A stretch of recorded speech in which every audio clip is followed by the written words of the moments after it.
ক্ষমতায় টিকে থাকতে আওয়ামী লীগ সরকার বিডিআর হত্যাকাণ্ড ঘটিয়েছে। আসলে এটা আওয়ামী লীগকে ক্ষমতায় টিকিয়ে রাখার জন্য একটি ইন্টারন্যাশনাল কনস্পিরেসি ছিল। আওয়ামী লীগ ক্ষমতায় থাকলে বাংলাদেশের উপরে আধিপত্যবাদী শক্তির, সাম্রাজ্যবাদী শক্তির, দখলদারিত্ববাদী শক্তির যে পথ সুগম হয়, কুসুমাস্তীর্ণ হয়, সেইটা করার জন্যই আমাদের বাংলাদেশের বহুল প্রচলিত একটি প্রবাদ আছে, বিয়ের রাতে বিড়াল মেরে নিতে হয়।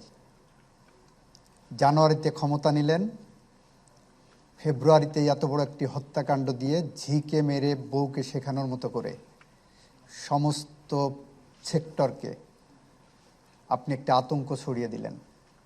এভাবেই আওয়ামী লীগকে ক্ষমতায় টিকিয়ে রাখার জন্য একটি পদক্ষেপ বাংলাদেশের মাটিতে ইতিহাসের জঘন্যতম একটি অধ্যায় রচনা করা হয়েছিল।